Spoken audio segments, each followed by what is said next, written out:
Hola a todos y todas, mi nombre es Soledad Davies, coordino la plataforma educativa PsicoCymática dedicada al estudio de la astrología, la psicología y la conciencia, y estoy muy contenta de recibir a Richard Tarnas nuevamente a una conversación. Hi Richard, how are you? I'm fine, how are you? I'm good, happy to have you again. But first of all, let me introduce you. Richard es astrólogo, es doctor en psicología, filósofo, ha estudiado la historia de la cultura, autor de dos grandes libros, que es La pasión de una mente occidental y Cosmos y Psique, ambos traducidos al español.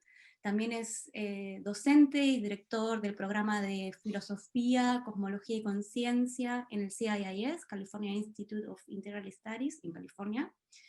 Y estará muy prontamente también enseñando en PsicoCymática, también un curso junto a Stan Grof, en donde correlacionan, transmiten su investigación de astrología arquetipal y psicología transpersonal, 100% en español, así que están todos invitados.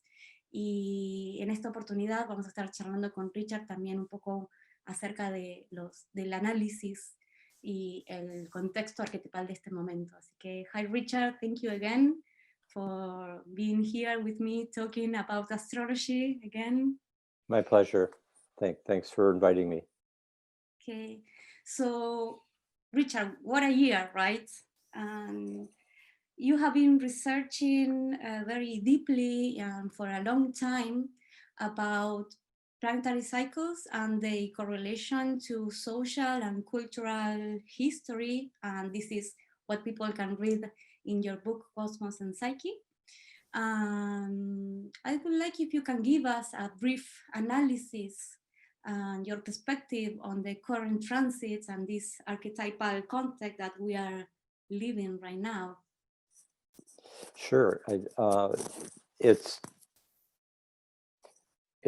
been such a dramatic year, and the surprising thing is that astrologers who do pay attention to the historical, the planetary cycles in the course of history were aware that this year was probably going to be a very challenging year, because there's been a convergence of basically 4 of the 5 outer planets all came into a powerful alignment with respect to the Earth.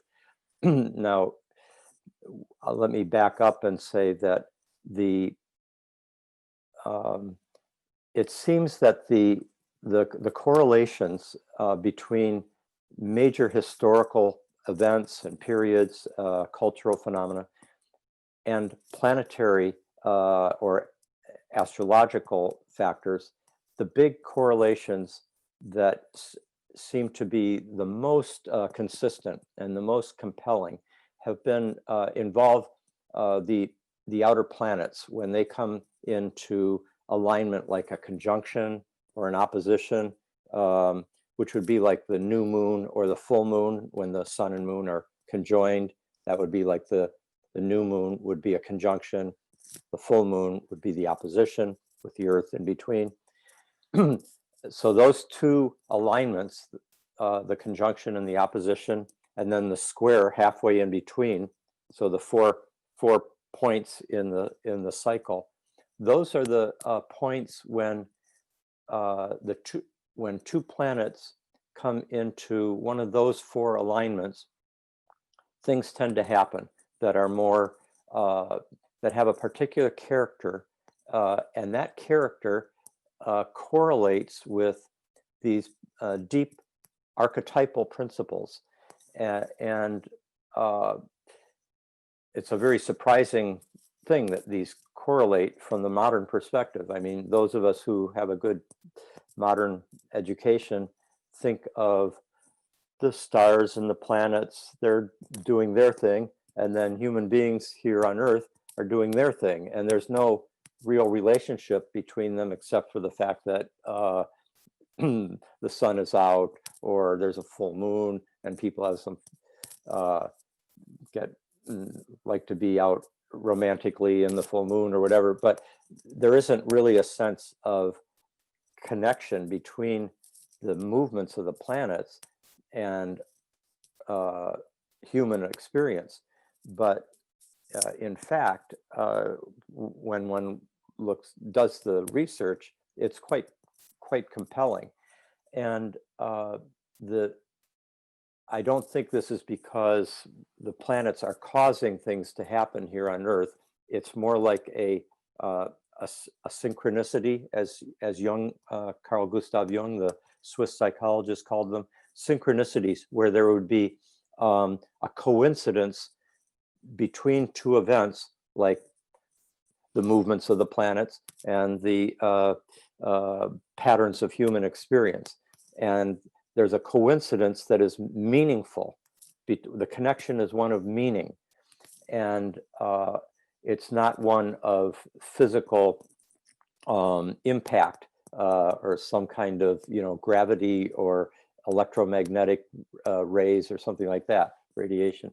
So, and the nature of archetypes it's a very deep conviction going back in human history that there are these powerful principles or forces or powers, and they can be experienced as gods and goddesses, which they were, for thousands and thousands of years. And then Plato and the Platonic tradition called them archetypal principles. They're like something is beautiful, anything that is beautiful, like a flower or a beautiful child or a beautiful sunset, is beautiful because the archetype of beauty itself, like with a capital B, the universal principle of beauty, is present in that. And so what you are saying is that that character or that principle is not Saturn, for example, or a planet itself that affects or cause the events in Earth. Yes. That there is a principle. Yes. Underlying both the human experience and the movement of the sky. That's correct. Right. Okay. Yeah, very good. And the planet seems to be have a special. Each planet seems to have a special relationship to a particular archetypal power or principle or force, and so also the sun and the moon, that they have particular energies or qualities when they are actively present. And the relationship between the planets, like an alignment, like a conjunction or an opposition, etc., they seem to signify when two archetypes come into interaction, a dynamic interaction. So for many years, astrologers have been aware that we were going to be coming into a period of great weighty significance. There'd be a lot of gravitas to this year, because Saturn has come into a conjunction with Pluto, and then also during this year, Jupiter came into a triple conjunction with Saturn and Pluto. And this is coming after more than a decade of one other very big transit, a long transit, lasts about 13, 14 years, Uranus square Pluto. And that larger aspect, or we call them world transits, of the Uranus square Pluto, which began about 2007, 2008, and has come up to now 2020. And it's just now ending, meaning it's just getting out of range of being within 10 degrees of exact alignment. And that whole period has been characterized. Let me give you just a little sense for the energies involved. Uranus tends to be the principle of breakthrough and sudden change and unexpected events, surprises. And then Pluto, the other planet that's in major alignment with it, has a kind of very powerful volcanic energy. It's coming from the depths. It drives whatever it touches with great intensity, and it can bring it even to destructive potential, but also to regeneration, like rebirth. It's kind of the archetype of the great death rebirth cycle.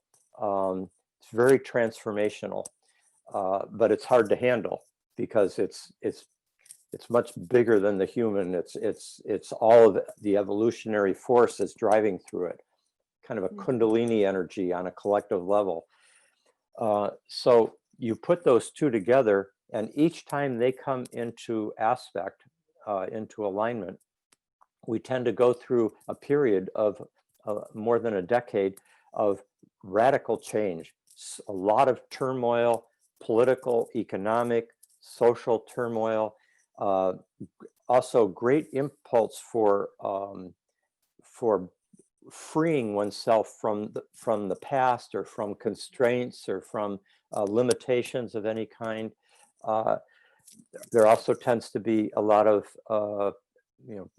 technological advances, push into the future, but it also can be pretty disruptive. Like everything seems to be changing so fast that it's hard to keep up with. And other times they tend to be revolutionary periods. And the last time those two planets were in conjunction was the 1960s and the early 70s. The French Revolution period, from the late from 1787 to 1798, that also was another Uranus-Pluto period. And by the way, the next square after that took place between approximately 1815, 1824, which is when all the revolutions happened in South America, one after another. The different Latin American countries declared their independence and went through revolutions. So it's periods like that, very transformational. But in 2019, and even stronger in 2020, Saturn came into a conjunction with Pluto. And Saturn is this principle of heavy contraction, of often like meeting limitations or endings of things, or dying, deaths. It's when Saturn and Pluto come together, they tend to be periods that are kind of like the end of an era, and often there is a push towards, it's a kind of death contraction and a birth contraction at the same time. It's a very contracting energy. Saturn contracts. It's heavy. It grounds people, and it forces us to come to terms with the hard realities of life and death. And typically, it's about a 3 to 4 year period of major facing of challenges, economic challenges, often sudden recessions or depressions. There can be a sense that one is having to deal with more oppressive forces, political, police, authorities of various kind. Restrictions. Restrictions, yes. And also there can be just more consciousness that we are mortal beings, and that we have to face death on a large scale, typically more intensely during these periods. 2001 to 2004, 9/11, that was the last Saturn-Pluto opposition. Now we're in the conjunction. So we're 2020 was kind of the most powerful year of this conjunction.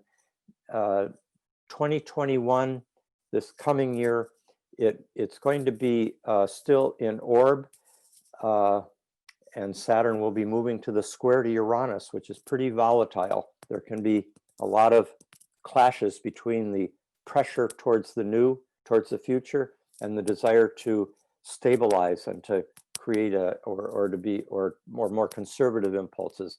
So there can be a kind of civil disturbances or stresses between right-wing and left-wing, conservative and progressive impulses. This next year still has some big challenges, but I think in certain ways, this year, 2020, looking just at where the planets are, typically this year would be have the greatest gravity, gravitas, heaviness. People can feel that they're locked in, as we are. We're locked down in their homes. People cannot pursue their careers the way they used to, or pursue social relationships. All sorts of things are limited. Children are having to be at home rather than at schools in many places. Yeah, like our usual daily life. Yes, exactly. Now, I'll just bring in one other conjunction that's going on, and then we can move forward. I'm having to just give headlines because these are very richly complex archetypal energies that, to do justice to, would take a couple hours, to do a better job. But I'm just giving headlines. But there's also been this Jupiter-Pluto conjunction going on, which can bring in, first of all, that's been happening this whole year of 2020, and we're moving towards the end of it in this next month or two. And this tends to bring things in. Jupiter expands and brings in a kind of more global element to it. And often under Jupiter-Pluto conjunctions, you see things that involve global politics, or the entire world is involved in things, or great masses of people are dealing with things. And often there's a quality of high drama, like it's very dramatic, and people are watching the news each day, like here in the United States, who is going to win the presidency, in this election.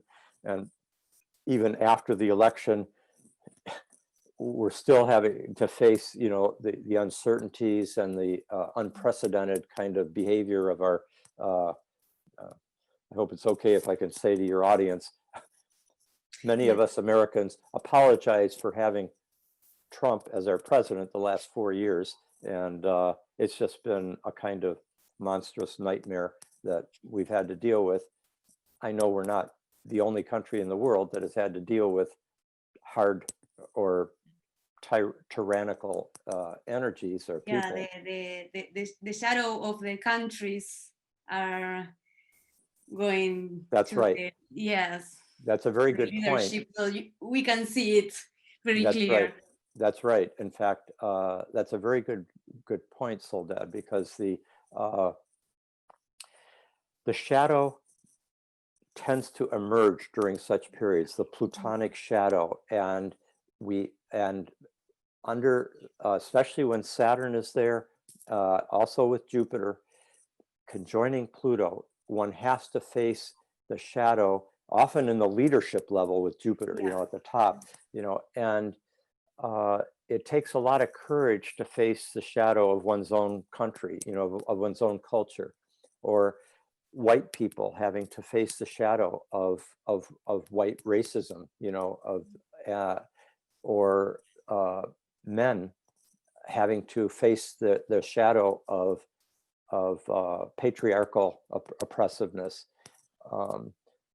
and America, the United States, having to face its own shadow, how it has dealt with other countries, how it's dealt with minorities or people of color in our own country, etc. So we are having to really face the shadow, but that's such a crucial part of any deep psychological and spiritual transformation, is facing the shadow.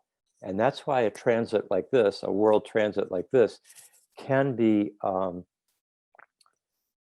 a necessary, as an important part of a larger process of moral transformation, where one basically, as a result of facing the shadow and facing mortality, we recognize that those are crucial moments in a kind of death rebirth process. And if one avoids that kind of experience, as hard as it is, but if you deny your own shadow, or if you avoid facing the fact that all things come to an end and that I too am going to die, we cannot become full participants in life. Yeah. Yes, I think that you are saying many things very important. First of all, that that it requires a moral transformation. I think that is very interesting what you are saying, and I would like if you can expand this idea, because what that thing means, that we have to question what is good and bad for us, to question our values about life and our context in life. What is a moral transformation? That's exactly what you're talking about. What you said is a moral transformation. How when a person has a near-death experience, they often that's when they often go through a moral transformation. They suddenly reevaluate what's important to them, and they think, it may be more important for me to be with my children or my grandchildren, or it may be more important for me to help the planet become a more sustainable community, rather than for me to build up more and more money in my bank account, because if I die tomorrow, it doesn't matter how much money I had in the bank account, but it will matter to me if I was a good person, if I was able to help others in their lives, if I was able to do things that are genuinely admirable and not just selfish achievement. So that's why an experience such as such as humanity is going through now, and particularly a country like I know what Spain has gone through, the United States, Brazil, in terms of the COVID pandemic. There's been there's been a tremendous amount of having to face death, and that requires us to think about what's important to us and how am I going to live my life. And when you ask yourself, how are you going to live your life, you're asking yourself a moral question. The moral has to do with, what do I value? What what qualities of life should I devote myself to in order to feel that I am living a deeper, richer, greater life than other ones. And so that's why an experience such as our current year can be, as hard as it's been, it can be in service of a great moral regeneration, a kind of rebirth. Yeah, and actually you have been talking about this moment as a rite of passage in other interviews or talks. So I would like if you can expand also this idea. What do you mean by a rite of passage, and Yes. why do you correlate this idea to what Yes. we are talking about? Well, if you look at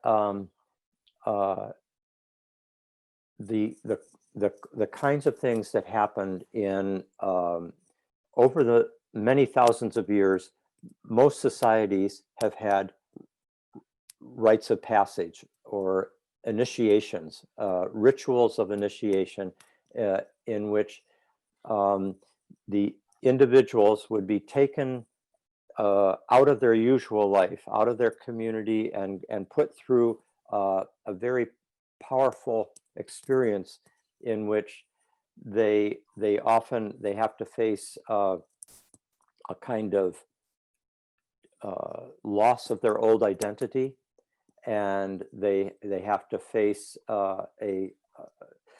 sometimes intense physical suffering, or they face death.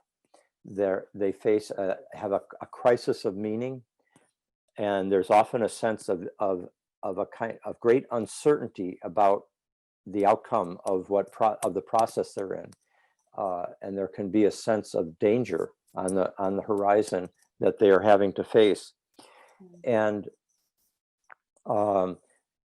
as a result of going through this experience, the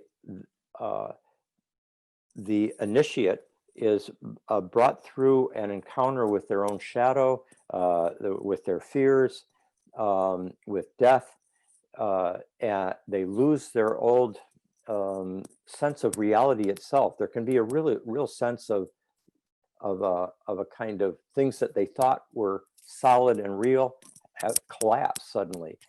Now, if we look at and in the rites of passage, after a person has gone through that, and sometimes this is done with vision plants, sacred medicines, psychedelic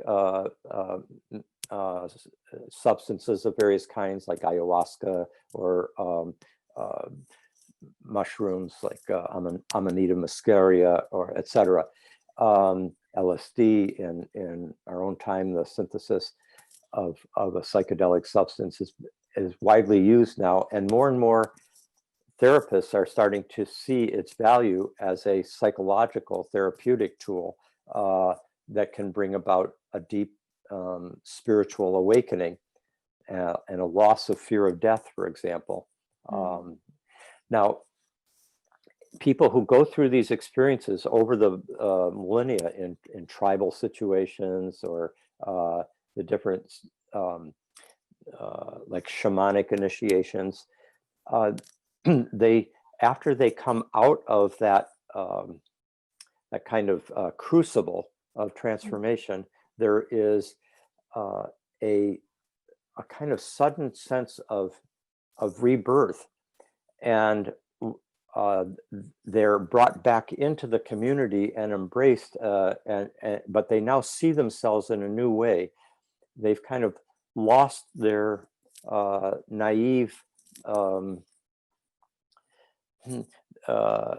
more kind of narcissistic focus on just themselves, and they realize that while they're not the only special person in the world anymore, but they regain a new sense of being special because they are part of the whole. They're part of nature. They're part of the earth. They're part of the whole human community. But they are part of it in a way that is unique to that individual. So they in the same way that the earth flowers in, becomes a magnolia tree, or a whale, or a butterfly, or Soledad. Each of these are flowerings of the cosmos. And they have a unique, specific quality. And so you're simultaneously, you've died to the separate bubble of being a separate being in a kind of isolation bubble, what Alan Watts called the skin encapsulated ego. And you've died to that, but you've been reborn as a member of the larger cosmic community, and you get your energy and strength now from being, your roots are now back in the earth, and you're not dissociated as a separate ego bubble. So I think in certain ways humanity today is going through an experience very much like individuals did in earlier initiations. Like all of humanity is having to face planetary mortality, mortality on a global scale. Not only the pandemic, but on a much bigger scale, the mass extinction of species, climate change, and what this means for the future generations of human beings, as well as many other species of animals and plants on the earth. And we're having to face that. We're having to face the shadow of human activity that our industrial civilization has kind of technologically, through the clear cutting of forests and the ruining of many habitats for animals and plants, we've caused great death and suffering. And also some human beings, a small percentage, have caused the oppression and suffering of many human beings.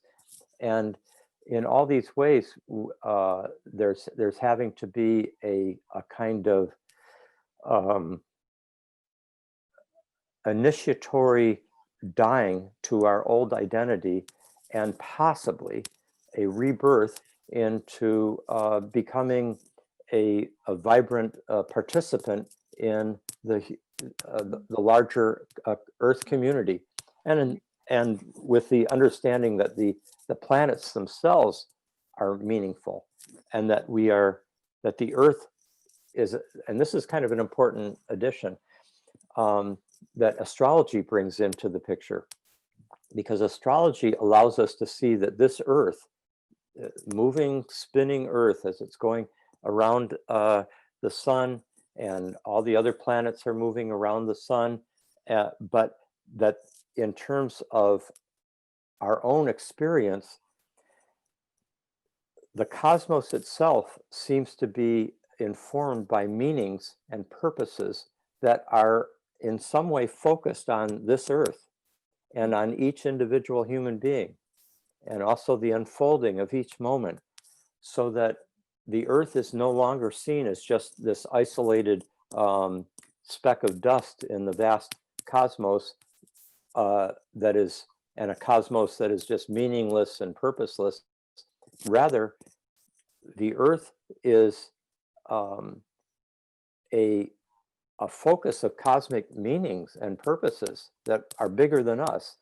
And in some ways, astrology provides a kind of revelation or awakening to our being a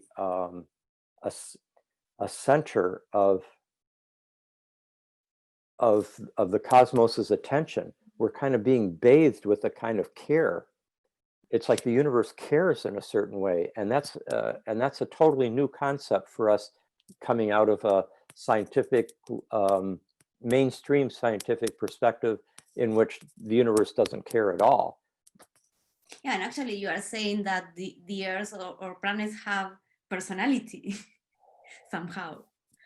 somehow, or at least the personalities of the cosmos are somehow connected. They express themselves through the planetary movements. Yeah, and from the archetypal astrology perspective, so you were talking about these archetypal principles and also about becoming a participant in the cosmos. So they are not fixed qualities, so we can negotiate with them. Very important point. They are the qualities that they are, and that's it, and or we can do something about that. Yeah, this is an important insight that you're bringing up that has become more apparent to astrologers in the last century, and that is astrology has at times in the past been interpreted in a way that was more fatalistic or deterministic, that because I was born with the planets here, then I'm going to be this way. And that like a kind of cause and effect, as if it's as if we're just like a puppet of the planets. And in fact, these archetypal principles have a range of possible ways of expressing themselves. So, for example, Saturn can represent constraint and frustration, or having to face the endings of things, or loss, or death, or impoverishment, contraction of various kinds. But Saturn can also be discipline. It can be the capacity to work hard for something in a very focused way and in a very sustained way, day after day, year after year, building a foundation that will endure. Saturn gives us the capacity. Saturn is tradition in the best sense. Saturn represents the wisdom of experience, of even the wisdom that comes from suffering. And in any given alignment or combination of planets, we have choices about how we will respond to these energies. And once you recognize that the archetypes are multivalent, that they have this range of ways of coming through, some of which are very life-enhancing, and others can be more destructive. And knowing these powerful beings, these archetypes, we get actually more freedom to be able to devote ourselves to the higher or more life-enhancing potentials of that planetary energy, and being aware of the shadow side, so that we avoid those, or we transform those into the better versions. So astrology can actually help us be more free, because we're more conscious of the unconscious energies that are informing our experience and our behavior. It's like, I compare it to with music. The movements of the planets, they give us the larger kind of harmonic chordal structures of the music, but what melodies we sing to that music, or how we dance to that music, that's up to us. And or whether we turn the music into classical European music, or jazz, or hip hop, or calypso, or flamenco, or etc. That can be shaped by the culture and also by the individual. It's up to us, but the larger kind of musical structures, the chords, as it were, like those are given by the planets, and then we bring creative improvisational energies to those the family of potentials that were given. Yeah, well, actually, this idea of correlates microcosmos and macrocosmos, and or to cooperate with the universe is a very ancient idea. Very ancient. It's not modern astrology.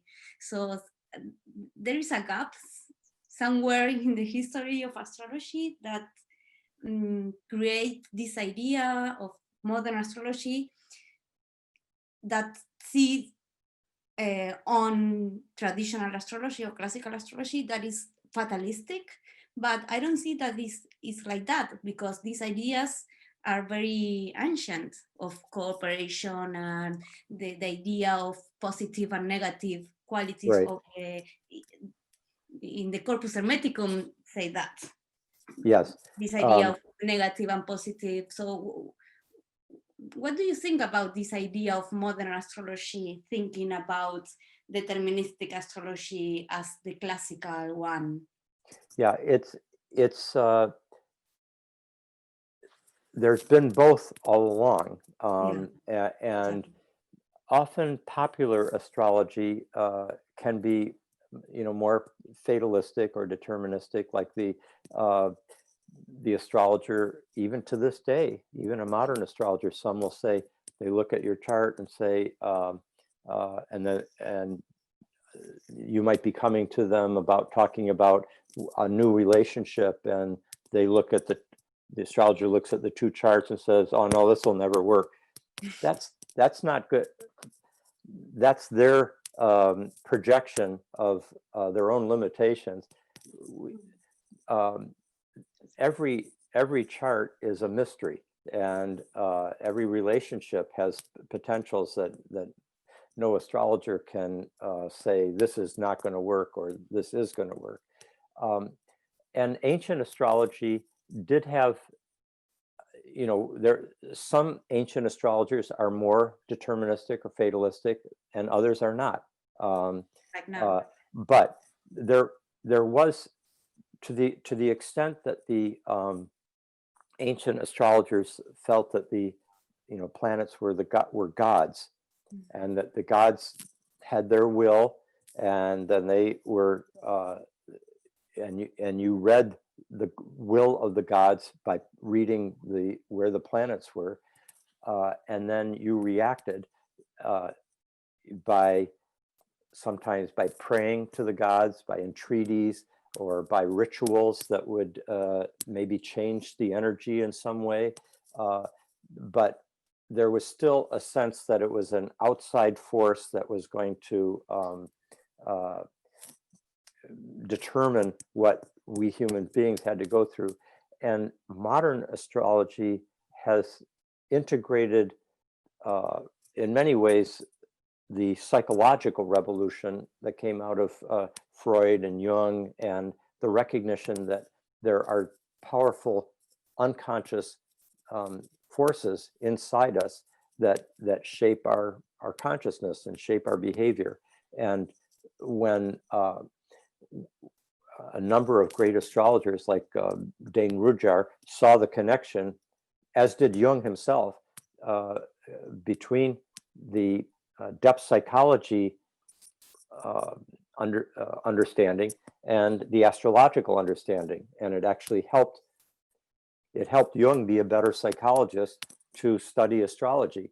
And he used astrology with his patients because it helped him see, what they're going through at a given time, what transits they have, or he could see what certain predispositions they might have as a result of looking at their birth chart.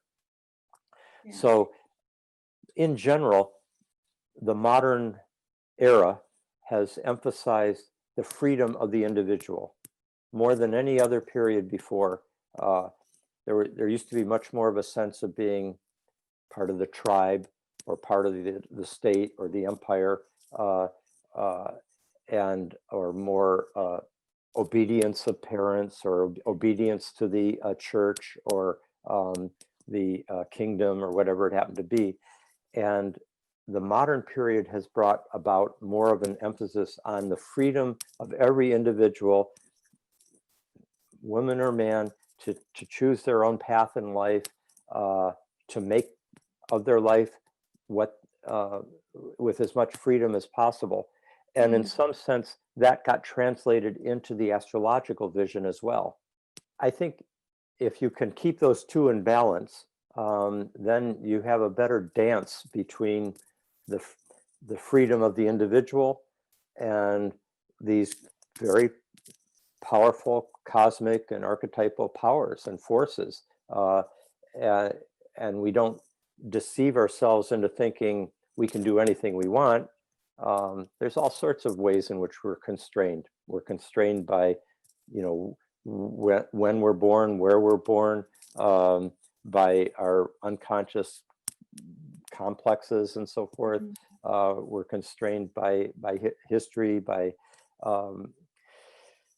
being finite mortal human beings.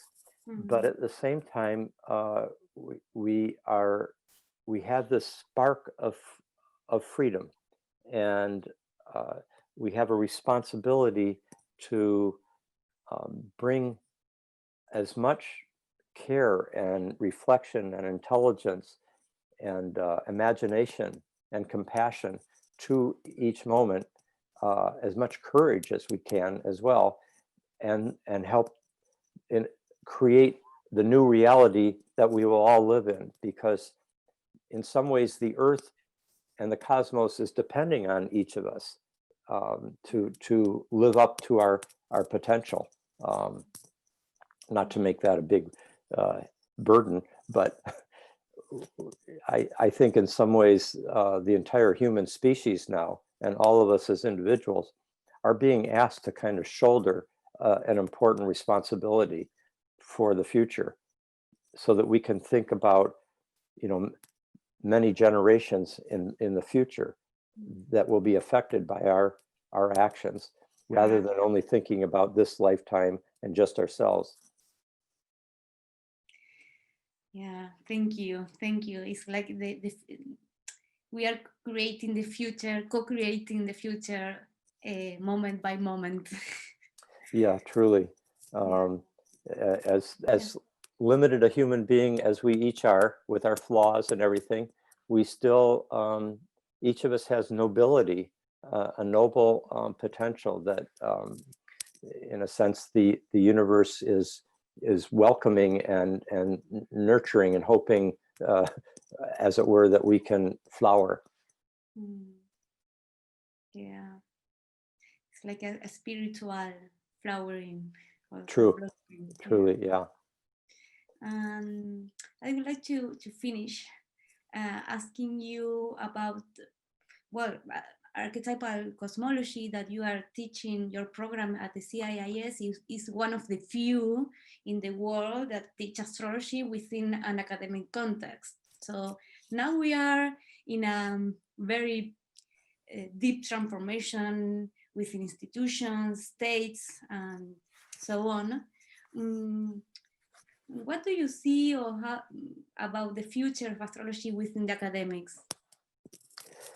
A very good question, and of course it's quite uncertain. I think we're going through a generational shift, where the generations that are younger than me, I'm 70 years old and born in 1950. Generations that were born in the 1960s, 70s, 80s, and 90s. Now, particularly, they're coming into their own, and they're bringing new perspectives, new openness to the fact that the universe is a mystery, and there is often, I've seen, less resistance towards astrology as you get to younger generations, and as they are coming into school, and then they become teachers, they become professors, and so forth. They start to push the boundaries a bit, And that's been happening more and more over the last 20, 30 years. And, many students who come to my program, the Philosophy, Cosmology, and Consciousness program, they come to study philosophy, and they come to study, scientific cosmology and depth psychology and so forth. They're not expecting that one of the courses or some of the courses that they could take have to do with archetypal astrology and archetypal cosmology, but they hear about other students talking about it, and they think, well, I'll try it out, and then their eyes open, and it becomes a big part of their lives. That's happened, to hundreds of students over the last 25 years, almost 30 years in my program. And I think that'll probably happen in many other programs in the future in other schools. But this will require astrologers to go through a kind of change as well, because in order to be accepted rightly within the academic world, astrologers have to become really good scholars. They have to use the same standards and strong disciplines or rigor of scholarship that the rest of the academic world expects if you are an historian or a student of physics or of psychology.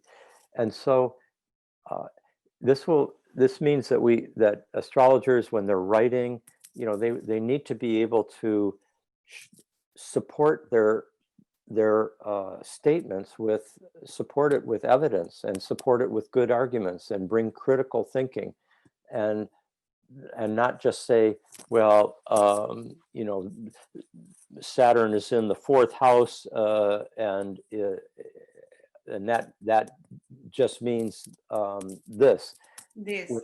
You need to be able to give, if you're giving a lecture or you're writing an article or something like that, one should be able to talk about, well, each time that we see a person who is born with, say, a Saturn Venus conjunction, we often see tendencies towards a certain aesthetic taste towards, like, say, classical music or ballet or more traditional forms of art. And then they give examples from major historical figures that exemplify that, who had that aspect. And one should have it at hand, 5 or 10 convincing examples that they can just speak of right then, that help people to see, oh yeah, I see that pattern, and it helps them see it in their own lives, rather than just making a statement as if they're a kind of priest or a prophet, who's just declaring it with a kind of clairvoyant knowledge. I'm not saying that astrologers don't have intuitive gifts. They often do. But to the extent that we come into the academic world, we need to discipline our intuition and imagination with a deep sense of scholarly care and rigor. And when one's writing, you need to make reference to cite other authorities. You need to become very good with what's called scholarly citations and references. It's just standard in the scholarly world, but it hasn't always been standard in the astrology world.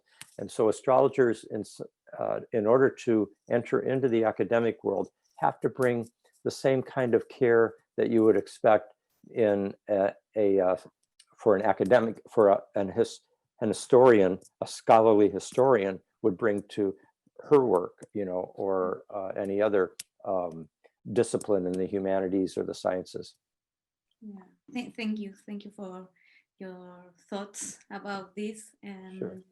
because also I see that maybe in popular astrology, astrologers are becoming like priests for people, that they have the message of the stars. Yes.